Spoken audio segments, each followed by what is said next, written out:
सलमान खान बोलता है ना कि स्वागत नहीं करोगे हमारा, तो हम भी आए कि स्वागत नहीं करोगे हमारा पास। तब क्या हुआ कि हमें नहीं पता था कि जो चीज सस्ती है और सस्ती हो सकती है। तो जिस दिन सत्यम का आया तेजी से 180 रुपए था शायद, उसका आया 60 आया जब वो शेयर, तो मुझे लगा यार इतना सस्ता हो गया 60 180 का। मैंने 60 पे ले लिया 20,000 रुपए का, और मेरे पास 20,000 रुपए 25,000 टोटल सेविंग थी बैंक में। मैंने जल्दी से ट्रांसफर की, मैंने कहा ये तो डील है, ये तो बिल्कुल सेल चल रही है। अगले दिन सुबह 6 रुपए, मैं डर गया 6 रुपए देख के, तो फिर उसको मैंने बाउंस 25 के आसपास निकाल दिया। वो मेरा पहला लॉस था जो मैंने बुक किया था, बड़ा 15-16 हजार कुछ था। लोग की स्ट्रैटेजी भी है, कई लोग की स्ट्रैटेजी है कि 2-3 रुपए गिरे तो लेते जाओ, और फिर जब ऊपर जाए तो बस देखते जाओ। क्योंकि उनको किसी को भी ये नहीं पता कि बेचना कब है। लेकिन लोग यही नहीं समझते कि अगर किस्सा कितना बड़ा है, इशू कितना बड़ा है, मुद्दा कितना बड़ा है, तो समझना पड़ेगा। फॉलिंग नाइफ की जो डेफिनेशन है वो मुझे तब समझ में आई जब मैंने फॉलिंग नाइफ पकड़ लिया सत्यम के नाम। 100 से जो 20 रुपए आ सकते हैं वो 20 से 0 भी जा सकती है। एब्सोल्यूट। लोग बोलते हैं ना स्टॉप लॉस सिस्टम में लगाने से स्टॉप लॉस नहीं होगा। तुम्हारे अंदर इतना भी कंट्रोल नहीं है कि अब तुम्हारा लॉस हो रहा है, ये डिसीजन शायद गलत है, मैं निकल जाता हूँ। तो तुमने एक अस्त्र यूज किया जिसको कहते हैं स्टॉप लॉस, जो कभी काम नहीं करता, क्योंकि जहां भी स्टॉप लॉस लगाओगे 10-15% लगाओगे, वो टच करके ऊपर चला जाता है। क्योंकि सिस्टम में जो आपने डाल दिया, तो सिस्टम किसका है? आपका तो नहीं है ना। सिस्टम तो बड़े प्लेयर भी जानते हैं क्या है, तो वो कहीं ना कहीं से आपका स्टॉप लॉस काट लिया। और कई लोग बोलते हैं कि जहां मैंने स्टॉप लॉस लगाया था वहीं आके चला। इतना मतलब इतनी एक्यूरेसी तो किसी और की नहीं हो सकती भगवान के अलावा, या फिर जो सिस्टम बनाया है उसकी, या जो सिस्टम का मालिक है, या सिस्टम को जो चला रहा है। डेटा है, उसका डेटा है, तो डेटा का खेल है। It's not that easy. मैंने झेला है भाई।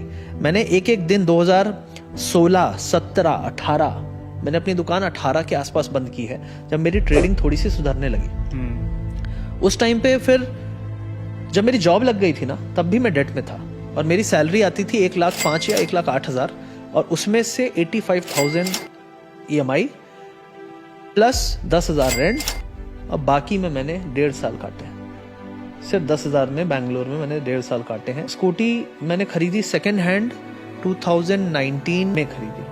डिलेड ग्रेटिफिकेशन एक चीज कहते हैं ना, पैसा है लेकिन नहीं अभी नहीं। गलती नहीं करना है, एकदम फूक के कदम रखना है, फालतू के पैसे नहीं खर्च करने। सबसे पहले जो लोगों के पैसे हैं, दोस्तों ने जिन्होंने मदद की उनके पैसे दिए, जो बेसिक नेसेसिटी थी, ठीक है, वो मैंने इंश्योर करी। जमीन ले सकते, अगर आपके पास अच्छे फंड्स हैं तो एक जमीन ले लो, उसमें रेंटल प्रॉपर्टी निकाल दो। कोई बोलेगा रेंटल यील्ड ये होती है, पढ़े लिखों की बातें बताता हूं, रेंटल यील्ड इतनी होती है, लेकिन भाई विप्रो आधा हो चुका है।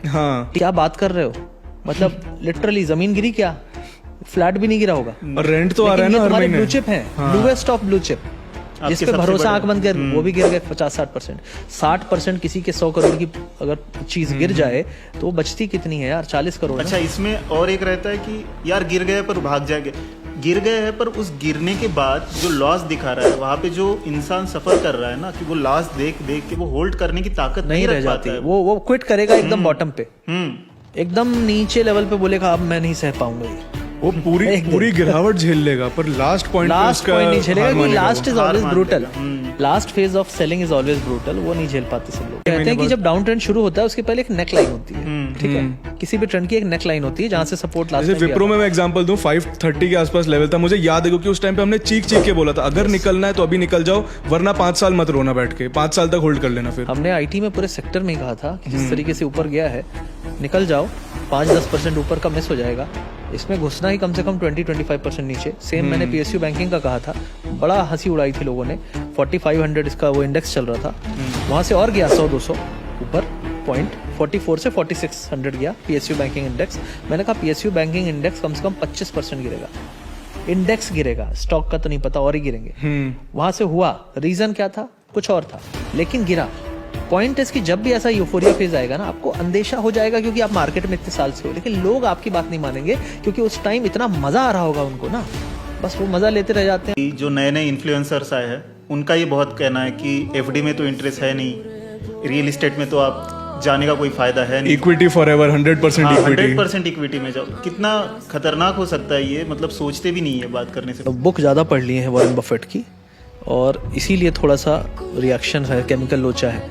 मेरा मानना ये है कि प्रैक्टिकली, रियलिस्टिकली आप सारा का सारा पैसा इक्विटी मार्केट में मत डालो। आपके टोटल वेल्थ का 25% होना चाहिए इक्विटी में, जो कि रिस्की एसेट है। Equity is a risky asset, safe नहीं है। कौन बोल दिया कि इक्विटी में लॉन्ग टर्म इन्वेस्टमेंट सेफ है? नहीं, सेफ नहीं लॉन्ग टर्म है। इन्वेस्टमेंट हो सकता है अगर वो safe भी हो सकता है तो ब्रोकर सेफ नहीं है। पर आपके और आपके इमोशंस भी तो वो ड्राइव कर रहे हैं ना। मूविंग पार्ट्स काफी ज्यादा है उसमें। बहुत ज्यादा है। कभी ना कभी आपने अगर इमोशनल इशू हुआ, माइंडसेट का इशू हुआ और आप कुछ गलती कर बैठे तो पूरा होगा। पैसा तो नहीं उड़ा